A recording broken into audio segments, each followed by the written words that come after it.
Hello there, lovely people. It's Alex from Nintendo Life here, and today it is finally time for us to review Paper Mario the Origami King on the Nintendo Switch. This review was originally written by the venerable Chris Scullion and has been adapted for video by me. But anyway, that's more than enough waffling. Let's dive right into things.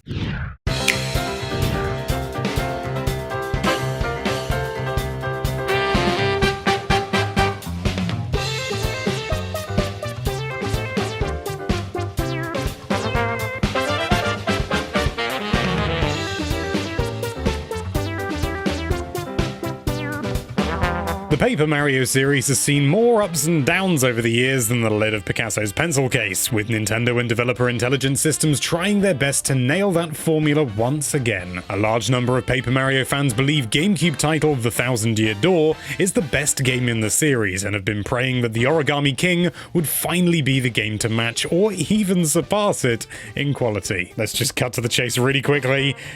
It isn't, but that doesn't mean that it isn't still an entertaining adventure in its own right. Players will just need to rein in their expectations a little and enjoy it for what it is, a funny romp through a series of brilliantly designed set pieces rather than the new RPG experience they may have had in mind when thinking of the Thousand Year Door. As ever, there's a fairly unique plot to kick things off. Mario and Luigi have been invited to an origami festival by Princess Peach, but when they turn up they discover that the place is completely bloomin' empty. I mean, let's not lie, a paper folding event's not exactly E3, so there was probably always going to be a low turnout, but this isn't just quiet.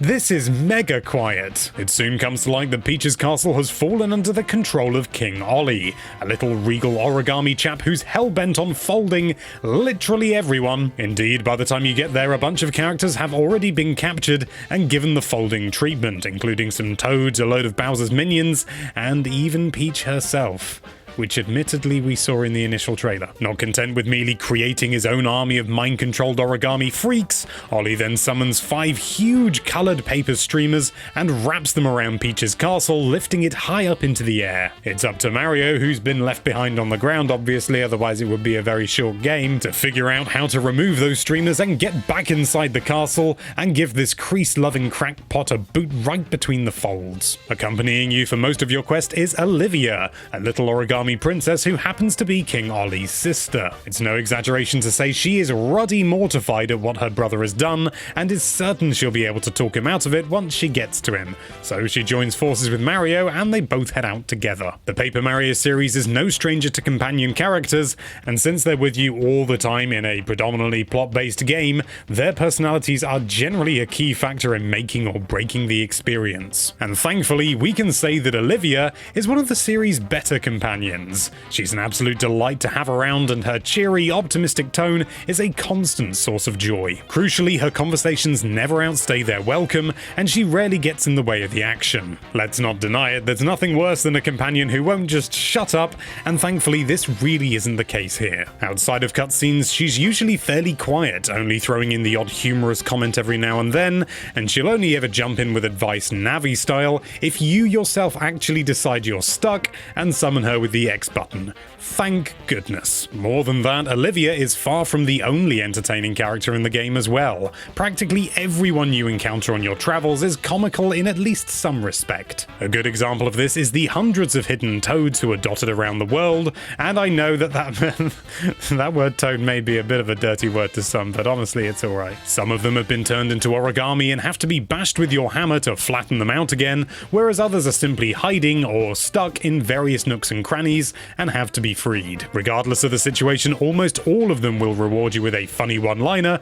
that'll usually get a chuckle out of you. Naturally, other characters, such as bosses or those involved in side quests, have personalities that are a little bit more fleshed out. From the old tree you encounter near the start of the game who eventually ends up kicking off a large dance routine, don't ask, to the hilarious trio of minions you encounter later who are trying to have a canned food party. The level of care and attention that's clearly gone into making each of these secondary and tertiary characters appealing in their own right really has to be admired. The same can be said for the world you'll be exploring this time around as well. Each of the distinct regions you encounter is brimming with personality, and some of the areas in particular are visually striking. From the autumn-themed second world to the little Vegas-style town hidden deep within a desert, which comes with its own truly catchy music incidentally, to the... to give any more examples probably would be spoiling things, but rest assured that while there are only one or two fairly uninspired sections, such as the underground mine section being mercifully brief, for the most part you'll get a kick out of the weird and wonderful locations in this one. Don't be under the illusion that this is a truly open world game though. While early magazine previews seem to give the impression that we are going to get some sort of Breath of the Wild style open environment, that really isn't the case. The game is clearly divided into separate distinct areas, and you make your way through each one in a linear fashion. They're all linked together, and theoretically you could start at the opening Toad Town hub and walk through each one of these areas in sequence, so it's an open world in that sense of the word, but yeah. The reality is you'll work through each area in a standard linear way and will only return to pick up any collectibles that you happen to miss the first time around. Speaking of collectibles, they come in three main flavors. You've got your hidden toads, the not bottomless holes, and trophies. The toads are mostly there for comic relief, though occasionally one will raise your maximum HP. The holes are liberally scattered throughout the world and can be filled by chucking confetti in them. And you collect confetti in a number of different ways, including hitting trees, defeating enemies, and that sort of thing. Whilst a handful of these holes need to be filled in to solve puzzles, for the most part they just reward you with coins, which is a bit underwhelming. It's very much like the unpainted areas in Color Splash if you happen to play that, except bigger, maybe? And finally, the trophies are generally found in treasure chests and can be viewed later in the game's museum. You'll be informed when you've got all the toads, holes, and trophies in an area, so there is an incentive to come back and try to complete the game 100%. However, there's less of an incentive to engage in battles, which will undoubtedly prove the most divisive part of the game when it comes to actually coming out and getting in the hands of you lovely people. There will naturally be some who think it's a breath of fresh air, and some who feel it's an unnecessary gimmick, and we fall into the latter category, sadly. Rather than the standard turn-based fights, the battleground takes place on a giant turntable split into 4 separate rings. Enemies are then scattered onto the turntable, and you can rearrange their position by rotating and sliding the different rings. You're given a strictly limited number of moves, and you have to rotate and rearrange the enemies so that they're all either in a sort of a long straight line or a 2x2 square. If you do this successfully, you'll get an attack boost, and in most situations will be able to take out everyone in a single hit. If you can't arrange them perfectly, or if the strict time limit runs out when you're trying to do it, you won't get your attack boost and will almost certainly not be able to finish them off in a single turn, which means you'll have to take some damage before having a chance of rearranging them again. The result is a system that isn't really a traditional turn-based battle at all. Instead, what you really have here is a basic puzzle game that essentially boils down to this: solve the ring puzzle in the time given and you'll win, fail and you'll take damage. The problem with this system is that the puzzles generally fall into 2 different categories: painfully easy ones that provide no real challenge, and annoyingly elaborate ones that even Mensa members would probably struggle to figure out in the time provided. The result is that you're never really satisfied with any of the battles. They're either a waste of time because they're too bloomin' easy, or they're just a big frustrating exercise in damage control if they happen to be too hard. Shortly into the game, you'll unlock the option to activate an assist for battles as well. This makes red rings appear which show you where each enemy should end up if you happen to solve the puzzle correctly. It doesn't solve the puzzle for you still need to actually figure out how to shuffle everyone around, and that's still a massive headache during more complex fights, but it does lead to fewer frustrating moments where you'll feel there's no possible way you could have figured out the solution in time. There's no shame in turning on this assist either, you aren't punished for it, and frankly, because it still provides a challenge, it should maybe have been the standard setup in the first place?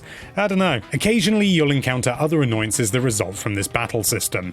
For example, the camera can't be rotated, meaning some enemies will be standing with their back to you, which is just rude. During the game's middle chapters, you'll regularly face up against Shy Guys and Sniffits, the ones who look like Shy Guys but have cannons for noses. And considering most puzzles are solved by grouping the same types of enemies together, Shy Guys and Sniffits, especially from the back, look extremely bloomin' similar, and so when you can't rotate the camera and really tell which one's which, It's just annoying, you know? More frustrating yet is the inclusion of weapon degradation.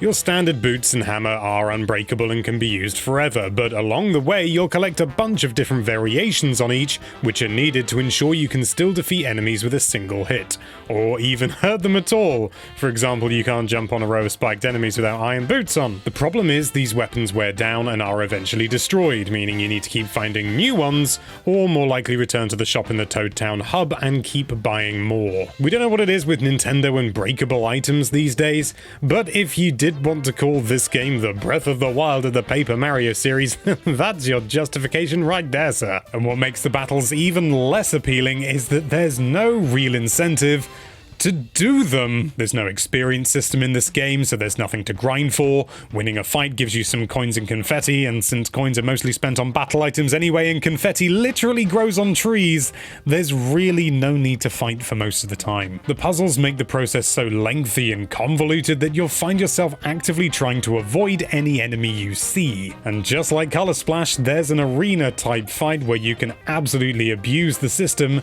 and get more coins than you will ever need. It's not all bad news though. Boss fights, for example, turn the system on its head and put the boss in the middle of the turntable with you on the outside of it. Ooh, various arrows, attack panels, and hazards are placed on the turntable, and you have to rotate it in order to plan out a route for Mario to follow in order to attack the boss in the best way possible. These sections are way more entertaining than the standard battles. I mean, you've actually got a chance to figure out a strategy for these ones, the timer is much more lenient, and there's a wider variety of variables that make things interesting. Normal battles are worth avoiding, boss battles are worth enjoying. But please don't let our criticism of the combat system put you off checking out the Origami King. Yes, it's fair to say that battling is a sizable portion of the game, and whilst you can avoid many of the enemies, you're still going to be finding yourself in plenty of fights throughout.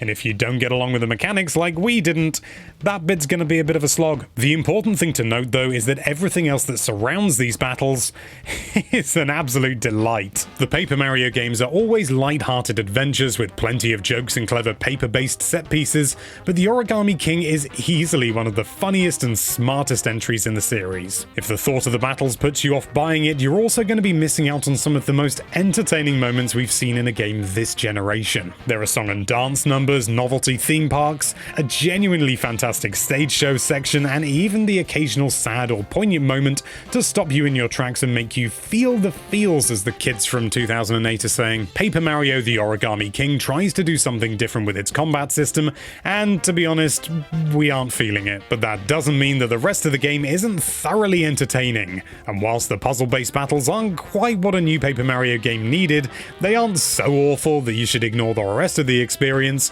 which is just lovely. It still isn't the new Thousand Year Doors fans will have been hoping for, but it's still one of the funniest games in the series, and it's got a truly likable companion character.